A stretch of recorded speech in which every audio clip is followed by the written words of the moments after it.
आज के इस अत्यंत पावन उद्घाटन समारोह के प्रमुख अतिथि मेरे अनुज भाई रवि शुक्ला जी, मंचस्थ आदरणीय संगीता बहन, इस सुंदर और अत्यंत आवश्यक उद्घाटन,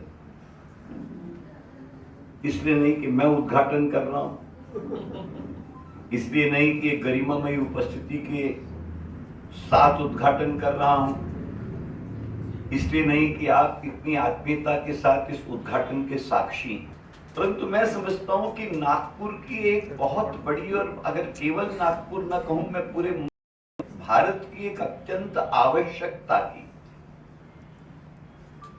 परिपूर्णता का ये उदाहरण है। तो कदाचित मैं कोई अनुचित शब्दों का प्रयोग नहीं कर रहा हूं। मैं केवल 2-3 बुनियादी चीजों की ओर आपका ध्यान आकर्षित करना चाहूंगा। मैं इसे केवल और केवल एडमिनिस्ट्रेटिव स्टडीज के कोचिंग सेंटर के संदर्भ से नहीं देख रहा हूं। निश्चित तौर के ऊपर में प्रतिभा होती है, परंतु प्रतिभा अपने आप मुखरित नहीं होती। प्रतिभा के पास दिशा हो सकती है, प्रतिभा के पास गति होती है, प्रतिभा के पास अकूत क्षमता होती है। सोना अमूल्य है, पर सोने का मूल्य कई हजारों गुना बढ़ जाता है जब उसे गढ़ करके आभूषण में रूपांतरित कर दिया जाए। और अगर कोई आज तक ऐसा नहीं हुआ, किसी सोने के पास में ये रवि जी ताकत नहीं आई, संगीता बहन ये ताकत नहीं आई कि उसने अपने आप को आभूषण के रूप में गढ़ दिया। क्षमता को गढ़ना पड़ता है। क्षमता सजने के योग्य हुआ करती है, पर क्षमता अपने आप सजने के काबिल नहीं होती, उसे सजाया जाना है। और केवल सजाया जाना नहीं है, उसे आभूषित किया जाना चाहिए। और केवल आभूषित किया जाना अनिवार्य नहीं है, उसे अलंकृत किया जाना चाहिए। 3 महत्वपूर्ण परिधियों के अंतर्गत मैं क्षमता के संदर्भों को आपके सामने रखना चाहता हूं। जिस परिप्रेक्ष्य के अंतर्गत मैं रखना चाहता हूं, उसको आप गहराई से पकड़ें और तब विचार करें कि क्या हम केवल एक औपचारिक central institute of administrative studies का उद्घाटन कर रहे हैं, या किसी महत्वपूर्ण घटनाक्रम के हम और आप भविष्य निर्मिति के एक आधार केंद्र के उद्घाटन के साक्षी होने जा रहे हैं। आप विचार करिए, think for a while. It's not just a connotation that I am here for the purposes of launch of a small time administrative studies institute. What's the relevance of it? What the mandate incorporated? What is the purposive focus of it? How exactly we will be in a position to work out its plank and placement in the context of the needs and necessities and the opportunities that stand galore, and in case we miss, what are the consequences thereto? Ladies and gentlemen, let us be very clear. I am just wanting to put a small little quote, which perhaps one of the greatest philosophers, scientists, presidents of this country of yours and mine, late Abdul Kalam ji said. And the quote reads, quote, "Just as 19th century belonged to Britishers by virtue of colonial imperialism at their disposal, just as 20th century belonged to Americans because of the advent of science and technology at their lap and disposal, in the same vein, 21st century shall belong to India, India and India alone." अगर मैं भाषांतर के लहजे के अंतर्गत कहूं तो अब्दुल कलाम जी कहते कि जिस तरीके से 20वीं सदी केवल और केवल अंग्रेजों की सदी थी, क्योंकि अंग्रेजों के पास में आर्थिक अधिनायकवाद उनकी गिरफ्त के अंतर्गत था, वो साम्राज्य था जिसके अंतर्गत कभी सूरज अस्त नहीं होता था। 20वीं सदी वैज्ञानिक उत्कर्ष के कारण अमेरिका की सदी रही। परंतु अब्दुल कलाम केवल 21वीं सदी को भारत की सदी कहते हुए कल्पना लोक रंजन के अंतर्गत हमारा प्रवेश नहीं करते। वो कहते हैं कि the translation of the 21st century belonging to Mother India is not going to be based on economic power of India। वो कोई आपकी आर्थिक ताकत के ऊपर में आप तीसरी शक्ति हो जाए, चौथी शक्ति हो जाए, पांचवी शक्ति हो जाए, इस आधार के ऊपर में आप ग्लोबल सुप्रीमेसी के हकदार नहीं होंगे। क्यों?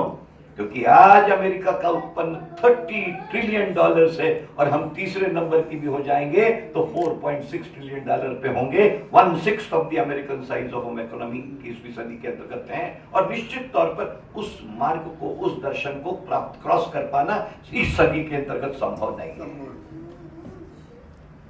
वो ये भी कहते हैं it's not only the economic power which is not going to give us this mandate, it's not even military power which is going to give us this mandate.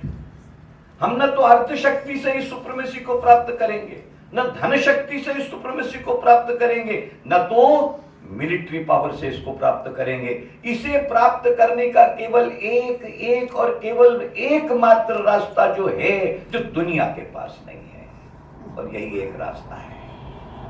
भारताकडे आहे पण जगाच्या इतर कुठल्याही देशाकडे ते नाही। आणि तो मार्ग सांगत असताना कलाम साहेब म्हणतात translation of precious demographic dividends into usable and commendable human resource. इस देश के पास युवा है। दुनिया के अंतर्गत जब सारी पॉपुलेशन 48 साल की औसत आयु पर खड़ी है, इस देश की जनसंख्या आने वाले 30-40 सालों के लिए केवल 25 से 30 साल के बीच की औसत आयु रहने वाली है। हमारी ताकत हमारी ये युवा पीढ़ी है, युवा शक्ति है। हमारी ताकत उस शक्ति के अंतर्गत बसा हुआ टैलेंट है। इस टैलेंट को किस प्रकार से प्रेशियस ह्यूमन रिसोर्स में हम परिवर्तित करते हैं, यह तय करेगा कि हमारा भविष्य और भवितव्य 21वीं सदी का क्या होगा। तो इसलिए मैंने कहा कि सोना है मेरे पास में, पर सोना और कुंभकर्ण का सोना ये बिल्कुल एक जैसा है। सोना ये भी है, सोना वो भी है। सोना अगर सोना के नाम पर सुला दिया जाए तो सोना कभी आभूषण में रूपांतरित नहीं होगा। कैसे होगा, किस कदर होगा, उनके आधार क्या होंगे, उनकी व्यवस्था क्या होगी, उनका नियोजन क्या होगा, उनका विनियोग क्या होगा। It is this mandate which is all important.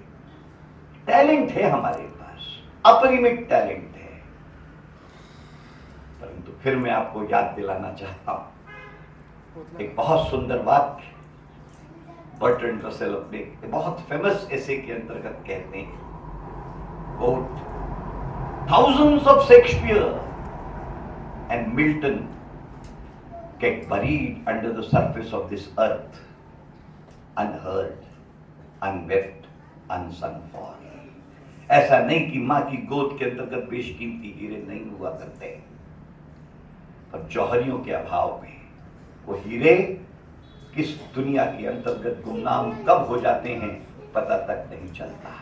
21वीं सदी को ये तय करना होगा, आधुनिक भारत को, वर्तमान भारत को ये तय करना होगा कि क्या उसके पास वो डेमोग्राफिक खजाना जो दीर्घकालीन उसके पास नहीं है।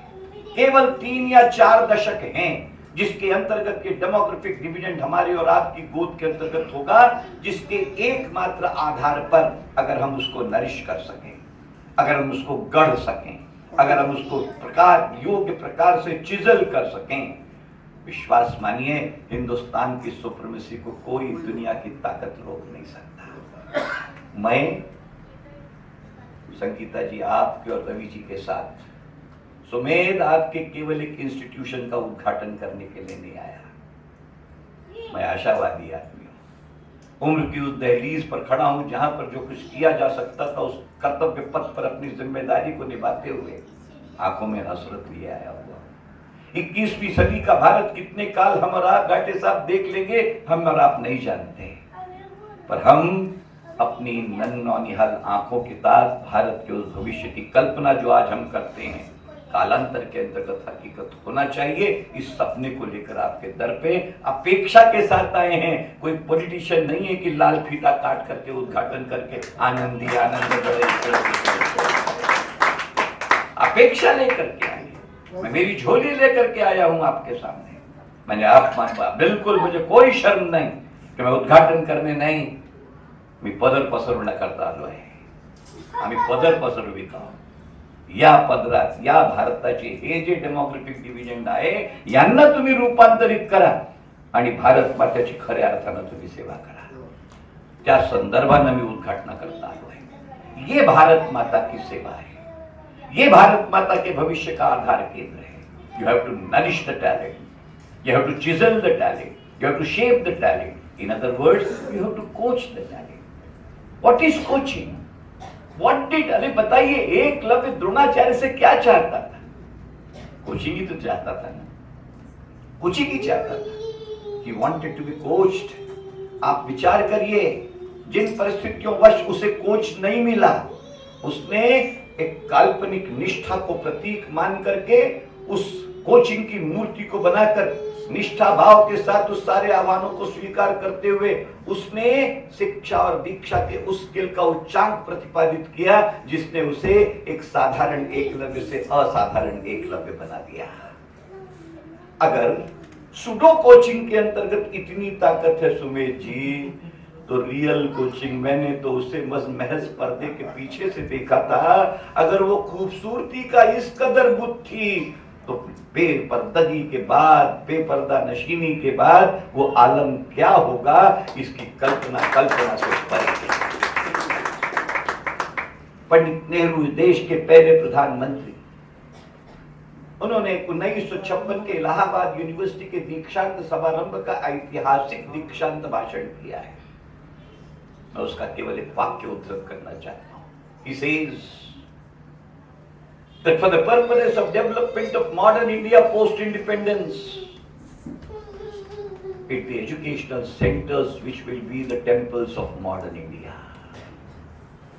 जहां पर पीढ़ियों को खड़ाया जाएगा, जहां पर पीढ़ियों को पढ़ाया जाएगा, जहां पर पीढ़ियों को ज्ञानार्जन करवाया जाएगा, जहां पर पीढ़ियां संस्कारित होंगी, जहां पर पीढ़ियां आदेशित होंगी, जहां पर पीढ़ियां अनुगमित होंगी, वे अगर मंदिर नहीं होंगे तो हिंदुस्तान की आजादी के अंतर्गत और कोई दूसरा मंदिर मुझे उतना पवित्र नजर नहीं आता। मित्रों, जिस संस्थानों में, जिन छतों के नीचे विद्यार्थियों को, युवा पीढ़ी को खड़ा जाएगा, उससे पवित्र छत और उससे पवित्र फर्श, उससे बेहतर अर्श और उससे बेहतर फर्श रवि जी दूसरा नहीं हो सकता।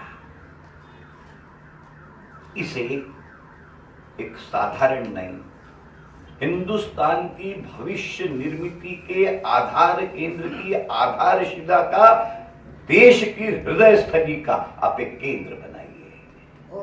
ये अपेक्षा में लेकर के आया हूं। It just cannot be A commercial venture. आवश्यक है, nothing moves without the Adam Smith theory of economic sustenance, self-sustainability, ultimately profitability. All these are the ball games which are intrinsically built into it. Absolutely, I'm with you. But then, in the dazzle of, आप विचार करिए, मैं एक ही मेरे मन में संदेह है और मैं बहुत स्पष्ट बोलता हूं। इसलिए स्पष्ट बोलता हूं कि जिंदगी के अंतर्गत निडरता की गोद से पैदा हुआ, निर्भीकता को लेकर के चला, निष्प्रहता के साथ जिया और आज भी निर्भीकता के साथ मरना चाहूंगा। मुझे आप विचार करिए, अगर जिस पवित्र उद्देश्य को लेकर हम भविष्य की निर्मिति को गढ़ने के लिए अगर छतों का निर्माण कर एक नई चेतना को दिशा निर्देश के लिए एकत्रित हों, उनमें अगर कहीं किसी प्रकार का छल हो जाए तो वह किसके साथ छल होगा? वो नियत के साथ छल नहीं होगा रवि जी, वो नियति के साथ छल होगा। नियत के छल क्षम्य होते हैं, नियति के साथ किए जाने वाले छल कभी क्षम्य नहीं होते। ये मैं अंदेशा कराना चाहता हूं। आपकी गोद के अंतर्गत आने वाले बच्चों के भविष्य का निर्माण करें। उनके साथ किसी भी प्रकार का ढकोसले का खिलवाड़ नहीं होना चाहिए। इसकी दक्षता ली जानी अनिवार्य है। सोना गढ़ते समय 24 कैरेट का नहीं रह जाता, 22 कैरेट के सोने का गहना बनता है। सारी बहनें इस बात से परिचित होंगी, जिस सोने को माझा जेवर, माझा आभूषण, 24 कैरेट का सोना नहीं है। आपके पास 24 कैरेट का सोना बच्चा आ रहा है, आपको उसे 24 कैरेट ही बना करके बाहर निकालना होगा। उसका 22 कैरेट होता काम नए, इसकी दक्षता आपको लेनी होगी। और आपने केवल साधारण सी जिम्मेदारी नहीं ली, जिस जिम्मेदारी के निर्वहन में हमने जिंदगी निकाल ली। हमने क्या कर लिया? हमने पीढ़ियों को, दर पीढ़ियों को, मुझे गर्व है, मैं 3 पीढ़ियों को डॉक्टरों का निर्माण करता वेद प्रकाश मिश्रा आपसे बोल रहा हूं, फिर मैंने डॉक्टर निर्माण किए। आप देश के, दुनिया के एडमिनिस्ट्रेटर निर्माण करने जा रहे हो। आप विचार करिए, मैंने परिवार निर्माण किए, आप परिवार प्रमुख के निर्माणों की जिम्मेदारी ले रहे हो। बड़ी जिम्मेदारी आप पर है। You are wanting to coach the learners for the purposes of highest competitive examinations of this country. आंखों में सपना होता है बच्चों के, सपनों में सपना आने के पहले एक सपना होता है, वो ये होता है, आप विचार करिए कितनी बड़ी हसरत उन आंखों के अंतर्गत होती है, कितने बड़े अरमान, कितनी बड़ी अपेक्षा उन आंखों के अंतर्गत है, जहन के अंतर्गत है। उसको परिणाम कारक ढंग से चरितार्थ करना, वरना जिंदगी उस कगार पर कभी आकर खड़ी हो जाती है जहां पर अधूरे सपने किताबों में हमारे जमाने में सूखे फूलों जैसे रहा करते थे। ये कागज के फूल आपकी गोद में नहीं है, ये जिंदगी के फूल हैं, और फूलों को माली के जैसा उन्हें सजाना और संवारना चाहिए। इन फूलों को फूल नहीं बनाना चाहिए, फूल नहीं करना चाहिए। फूल करने के लिए नहीं होते। आपकी गोद में फूल आए हैं। Don't fool them, don't cheat them, don't let them down. उनकी जिंदगी के अरमानों के साथ बन सके तो निर्मिति के उच्चांक खड़े कर दीजिए। जिंदगी के उन उच्चांकों के महत्व आपकी भव्यता होगी, आपकी दिव्यता होगी, आपकी उदात्तता होगी। राष्ट्र निर्मिति और राष्ट्र की व्यापक निर्मिति के आप आधार केंद्र और उसकी धरोहर के एक बहुत बड़े निर्माण करता होंगे, पर उसके अंतर्गत अगर कहीं समझौता हुआ, उसके अंतर्गत अगर कोई कमी रह गई, तो मैं बहुत जिम्मेदारी से कहना चाहता हूं, वो केवल एक छोटे से इंस्टीट्यूट और आपके द्वारा निर्मित इंस्टीट्यूट का फेल्यूर नहीं होगा, वो देश की नियति के साथ खिलवाड़ होगा। इस जिम्मेदारी का भान मैं आप सबकी उपस्थिति में आप लोगों को देना चाहता हूं। It's onus, it's not a responsibility. If you go to Oxford dictionary and learn English, responsibility, everybody is responsible. But every responsibility does not mean that you are taking the onus of it. And I am saying it is not even onus. It is onerous, onus. मेरे जाने के बाद में dictionary खोलना, उसमें निकालना, onerous, onus का अर्थ क्या होता है। मैं onerous, onus central India administrative studies के सेंटर को देना चाहता हूं। मैं कौन देने वाला, मैं व्यक्तिगत तौर पर नहीं दे रहा। तो देश की निर्मिति का वैदिकीय शिक्षण के अंतर्गत जो संदर्भ मैंने प्रथम पुरुषीय चिंतन के साथ में प्रतिपादित करने का अथक प्रयास किया है, और उस अथक प्रयास को अत्यंत व्यापक परिणाम देश के हित के अंतर्गत निकला। हम जब विद्यार्थी थे, इसी गवर्नमेंट मेडिकल कॉलेज में पढ़ा करते थे। प्रशांत अग्निहोत्री मेरे वर्ग मित्र हैं, बगल के अविनाश बनाई मेरे क्लासमेट हैं। हम लोग William Bore model of medical education पढ़ा करते थे। 2019 से सुमेश जी, ये देश Ved Prakash Mishra model of medical education पढ़ता है।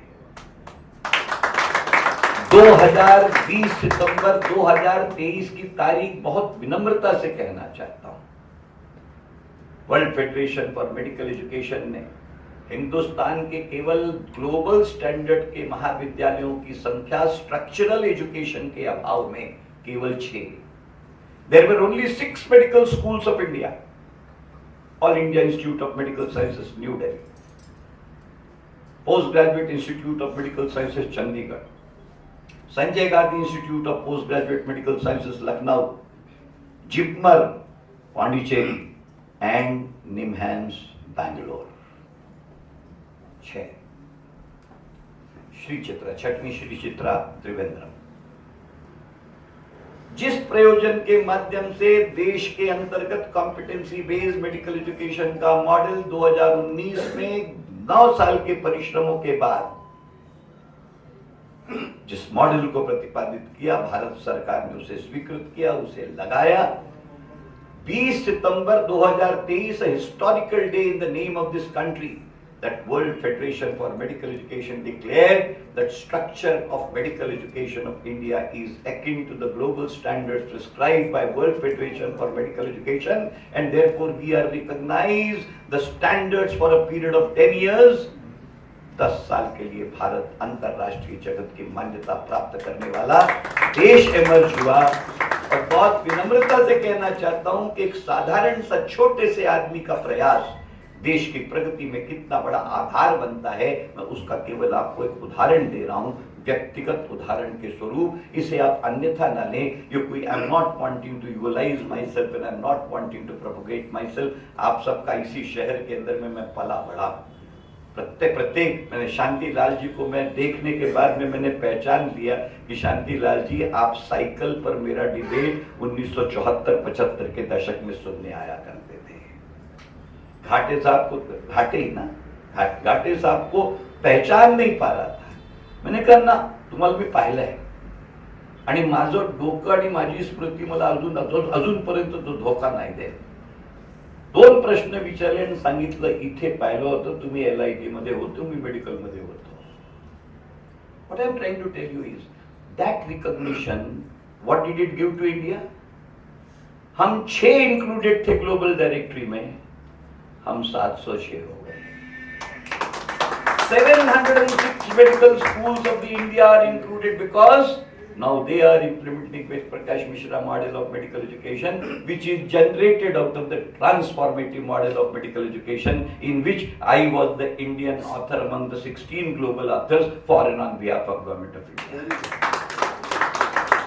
Net result क्या हुआ? नेट रिजल्ट ये हुआ कि अब जो डायरेक्टरी है WHO मेडिकल की सुमेश जी, उसमें America, England, European union, New Zealand, Australia, Singapore, ये जितनी English speaking and English instructional mode countries हैं, इनकी टोटल संख्या जो इंक्लूडेड है वो 567 है। और हमरा दुनिया के दादा हो गए, हम 706 के धनी हैं, पूरी दुनिया मिलकर के 569 है। And what is the impact of it, मैं आपको बता रहा हूं। द इम्पैक्ट इज वो world federation for medical education जिसमें 2024 की बैंकॉक कांग्रेस तक एक भी ब्लैक कभी न तो प्रेसिडेंट बना, कभी न तो सेक्रेटरी बना। एंड मैं when I am saying black, Afro Asian, मैं कह रहा हूं, केवल इंडियन नहीं कह रहा हूं, एफ्रो एशियन। मैं आपको विनम्रता से कहता हूं, नंबरों में यह ताकत होती है कि मुझ जैसा छोटा सा आदमी आज ग्लोबल फेडरेशन का पहला एफ्रो एशियन सेक्रेटरी जनरल है। ये हमारी ताकत है। मैं आपको इस ताकत का मुजाहरा इसलिए करा देना चाहता हूं, मैंने तो केवल मेडिकल क्षेत्र के अंतर्गत काम किया, आप तो प्रशासक निर्माण करने जा रहे हैं। केवल प्रशासक नहीं, आप अंतरराष्ट्रीय एम्बेसडर्स निर्माण करने जा रहे हैं। केवल एम्बेसडर्स नहीं, IFS, IPS, IAS, IANS, IRS, allied services, revenue services, आप विचार करिए, इस देश के अंतर्गत पूरी व्यवस्था डिसीजन मेकिंग से नहीं चलती, execution of the decisions for the purposes of, and that is the reason 3 organs created in the Constitution of India. legislative organ, judicial organ, and executive organ. The supremacy of the executive which has been put across is on par with legislative supremacy and judicial supremacy. आप विचार करिए, organisation कितने ही महत्वपूर्ण तौर से खड़े कर दिए गए। घर ईंटों और पत्थरों गारे से बन सकता है, पर घर की खूबसूरती आर्किटेक्चर नहीं तय करता, इंटीरियर डिजाइनर नहीं तय करता, उस घर को चलाए जाने वाले एग्जीक्यूशनल सिस्टम तय करते हैं कि उस घर की खूबसूरती क्या होगी। Creation of the executive, sensitive executive, responsible executive, responsible executive and accountable executive, these are the four expectations which have been put across into the executive domain as to what is expected out of the global bureaucracy. आप bureaucracy का निर्माण, be it state examination, public commission, be it union service public commission, you are wanting to convert and evoke a generation of executives for this country, nay, diplomatic executives for the Indian integration in the global parlance. आप विचार करिए, American supremacy is not attributable only to the powerful economic presidents of America. American supremacy is also equally, and it is not because of the raw, basically it is because of the principles which have been put across for the bureaucracy by a famous Chanakya of 20th century named Henry Kissinger. हम आज भी चाणक्य को लेते हैं, चाणक्य के बाद ये देश दूसरे चाणक्य की तलाश में है। राजनीति के अनेक चाणक्य देखने को मिलते हैं, एग्जीक्यूटिव के चाणक्य की तलाश आज भी चाणक्य के बाद आज ही औरत हो रही है। चाणक्य सुमेध व्यक्ति नहीं है, चाणक्य व्यक्तिमत्व नहीं है, Chanakya is a thought, Chanakya is a thought. 40 principles put across in Chanakya Niti is not a political Niti. It's not a judicial Niti. It is a Niti which is meant for effective, efficient, ebullient, responsible, responsive and accountable administration before Hawthorne studies and accountable management after Hawthorne studies. That is what it is. इसलिए देवी और सज्जनों, मैं समय से बंधा हुआ हूँ। 12:30 बजे मुझे पहुँच करके I have an international keynote address to deliver on the virtual mode, for which I have to reach my office and join for it. I will not be in a position to listen to you, Sangeeta and Ravi भाई, मुझे आप जाने की इजाज़त दीजिए। पर मैं फिर कह रहा हूँ, मैं औपचारिक उद्घाटन इस देश और दुनिया के अंदर में कई लोग ऐसे हैं जिनकी जिंदगी केवल उद्घाटनों में चली गई, क्योंकि वो उद्घाटन के अलावा और कुछ कर ही नहीं सकते। मैं एक औपचारिक उद्घाटन करने के लिए नहीं आया। मैं फिर कह रहा हूँ, मुझे कोई इंटरेस्ट नहीं। अरे जो लाल फीते हम काटते हैं, उससे अगर लाल फीताशाही गड़ गई होती, ये देश चमन हो गया, ये देश चमन हो गया, नहीं बने। आप केवल शिक्षा मत दीजिए, इस देश के अंतर्गत कोचिंग के साथ, शिक्षा के साथ और एक शब्द है, शिक्षा एवं दीक्षा। What is Diksha? What is Diksha? Red tapism कहां से पैदा होता है? आई एम सॉरी टू से संगीता जी, मैंने भी ब्यूरोक्रेसी में ब्यूरोक्रेट रहा हूं, इसलिए मैं कह रहा हूं, लाल फीताशाही पॉलिटिशियन पैदा करते हैं, लाल फीताशाही एंड यूजर पैदा करता है, लाल फीताशाही एग्जीक्यूटिव पैदा करती है। Executive is responsible for red tapism. How exactly the red tapeism in the decision making in terms of the effective and ये दीक्षा का हिस्सा है। आप कोच करके प्रीलिम के लिए एमसीक्यू तैयार करवा दीजिए, हो गया। मैं तो आपको देखो, ये सारी चीजें मेरी उंगलियों पर हैं। अगर मैं डॉक्टर नहीं बनता ना, तो मैं आईएफएस का टॉपर होता। मैं आपको जिम्मेदारी से बोल रहा हूँ। एमसीक्यू के अंदर में मुझे कोई बताएगा कि स्टेम क्या होती है, ऑप्शन क्या होती है, प्रॉक्सिमिटी कैसी होती है। आज आप मेरे सामने पेपर ला दीजिए, आज परीक्षा ले लीजिए, अगर मैं 100 में से आपको 95 से ज्यादा एमसीक्यू सही करके न दिखाऊं, तो मेरा नाम दूसरा। एमसीक्यू आपको पता क्या काहे का ये प्रीलिम का इतना हुआ मचा के रखा है, समझा देना। शिक्षा के नाम के ऊपर में आपको इंफॉर्मेशनल प्लान जो देना हो देना, रिसोर्स फैकल्टी है तो अन्यथा ना लें। एमसीक्यू का इतना ही जादू है, एमसीक्यू केवल क्वांटिफाइड क्लोज प्रॉक्सिमिटी पे ही हो सकता है। एमसीक्यू एनालिटिकल हो ही नहीं सकता, एमसीक्यू सिंथेसाइजिंग हो नहीं सकता, एमसीक्यू इंटीग्रेटिव हो नहीं सकता, एमसीक्यू इंटरप्रेटेटिव हो नहीं सकता, एमसीक्यू एप्लीकेटिव हो नहीं सकता। हो क्या सकता है? उदाहरण के तौर पे आपको आरबीसी क्या है मालूम है, नहीं मालूम, एमसीक्यू क्या आता है? Size, the diameter of RBC is 8.2 mu, 9.2 mu, 10.2 mu, 7.2 mu, लिख दो 7.2 म्यू, टिक। अरे भाई, आपके प्रोजेक्शन के अंदर में का जितना क्वांटिफाइड पोर्शन है जिसके अंदर में न्यूमेरिकल ऑल्टरेशन हो सकता है, तत्सम ज्याला म्हणतात आपण, एक तत्सम भाव जे म्हणतो ना, that is what the MCQ is. आप क्वांटिफिकेशन के अंदर में सेग्रीगेशन पिकअप कर लिया, आपके एमसीक्यू आंसर हो गए। आफ्टर प्रीलिम फाइनल टेस्ट में क्या है सर? एमसीक्यू है, वो तो डिस्क्रिप्टिव है। टाइम मैनेजमेंट और लिखने की आदत आपने डलवा दी और इंफॉर्मेशनल प्लान बड़ा कर दिया, दुनिया की कोई ताकत नहीं रोक सकती साहब। जिम्मेदारी से आपको दीक्षा बता रहा हूं मैं, तो वेद प्रकाश मिश्रा नहीं, मैं दीक्षितों का दामाद हूं, उस आधार पे बता रहा हूं भाई। दीक्षा पार्ट है, these are the orientations. Coaching is both teaching, training and orientation.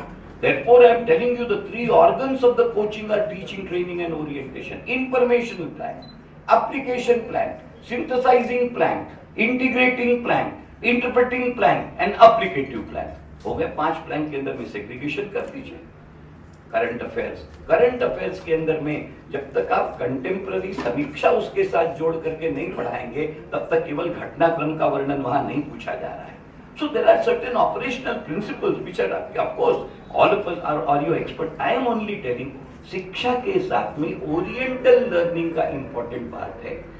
सबसे बड़ी अड़चन, आज आप भी 3 घंटे का पेपर मेरे को लिख करके दिखाइए, लिखने की आदत छूट गई। वहां पे लिखना पड़ता है, और केवल ऐसा लिखना मतलब संगम की स्टोरी नहीं लिखनी पड़ती, वहां पे पूरा एनालिटिकल। और सबसे बड़ी खासियत ये है कि the writing is not factual, writing is factual in terms of its interpretation.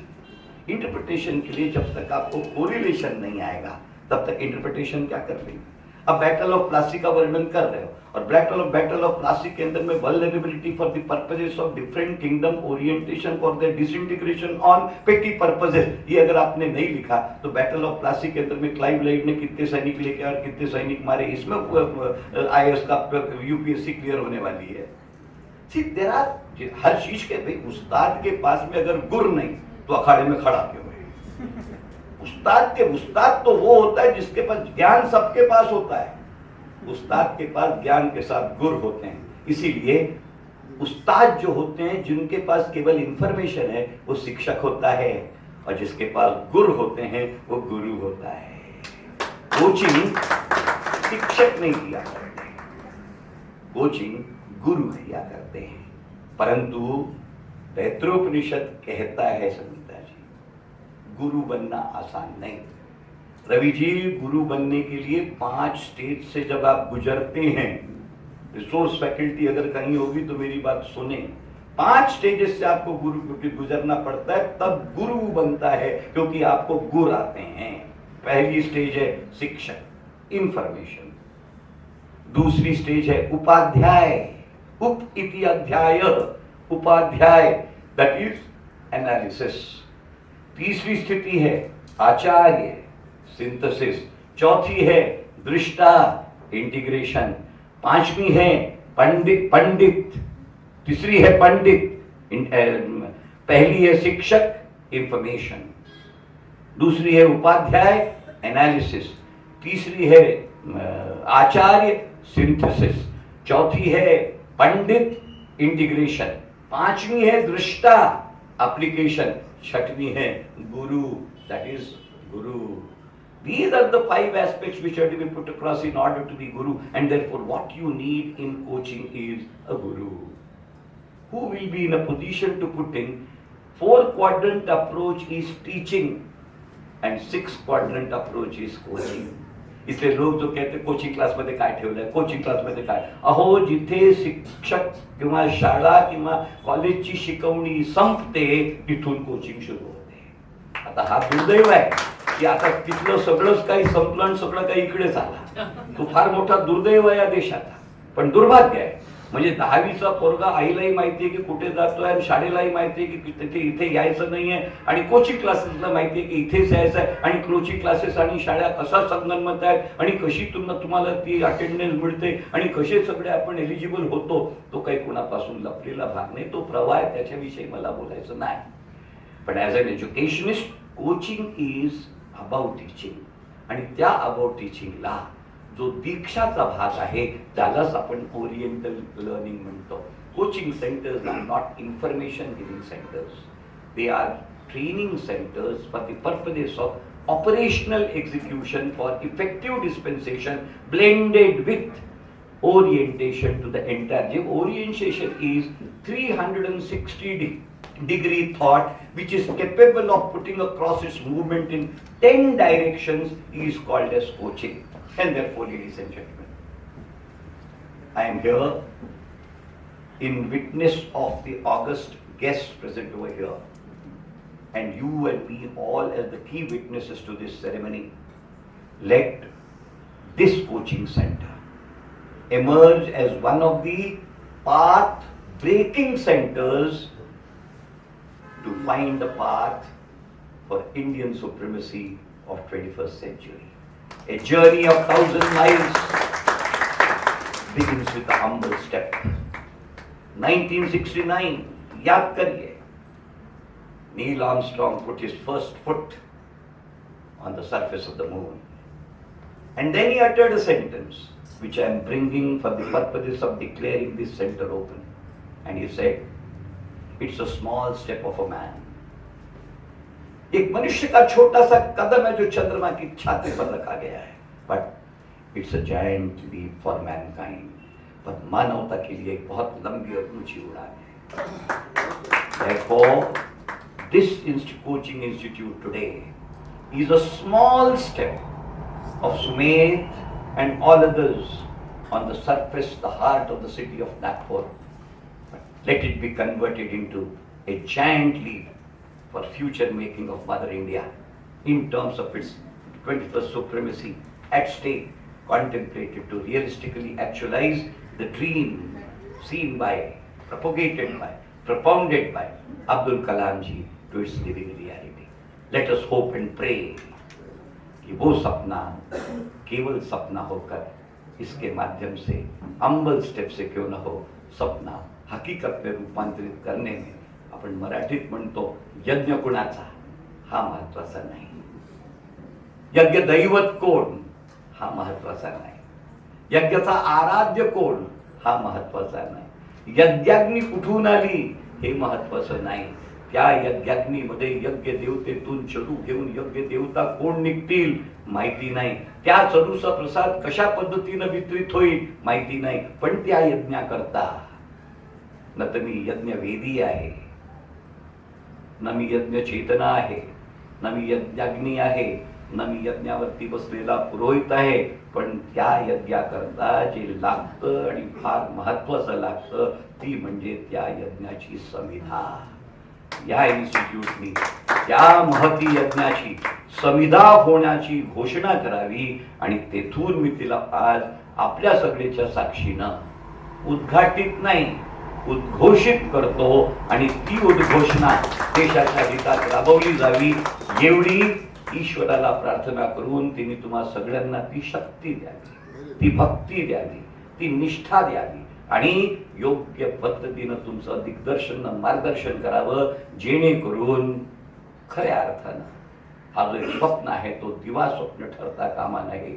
कारण देशासमोर आणि सदीमध्ये शताब्दीमध्ये चालती बोलती येणारी संधी ती वाया जाता कामा नये. त्या दृष्टीनं हा एक प्रामाणिक पाऊल आहे आणि जेव्हा पावलं प्रामाणिक असतात ते काही करो न करो समेत पाऊल खुणांचा निर्माण करतात. हेच इतिहासाचा संदर्भ आहे. त्याच पाऊल खुणांची अपेक्षा इथून आपण करावी. आपल्या सगळ्यातून मला जाण्याची आपण परवानगी द्यावी. कारण प्रतिबद्धित आहे, मला ते टाळता येत नाही, ते जागतिक स्वरूप आहे आणि म्हणून आपल्या सगळ्यांना आपल्या वतीनं माझ्या वतीनं सुमेध, शांतीलालजी, समस्त परिवार इन्स्टिट्यूट येथील जे विद्यार्थी आहेत, शिक्षक आहेत, कोचेस आहेत, रिसोर्स फॅकल्टी आहेत, सगळ्यांनी अगदी एकजुटीनं, एकजिद्दीनं, एक मनानं, कसोशीनं आणि नुसतं कोचिंग क्लास चालवायचा आहे म्हणून नाही, हा एक यज्ञ आहे. या यज्ञाला आपण अगदी जिव्हाळ्यानं जिवंत ठेवायचं आहे आणि जोपर्यंत यज्ञाग्नी राहील तोपर्यंत यज्ञ देवता दरवर्षी येतील आणि यज्ञ देवतेच्या हातातून यज्ञप्रसाद चरुप्रसादाच्या नावानं पिढ्यांच्या हाती जाईल आणि ते खऱ्या अर्थानं देशाचे नुसतं तारे नाही तर ध्रुव तारे ठरतील. ती निर्मिती केंद्र हे कोचिंग सेंटर व्हावं ही अपेक्षा करून आणि एक औपचारिक उद्घोषणा करून ईश्वराला प्रार्थना करून मी माझा निवेदन संपवतो.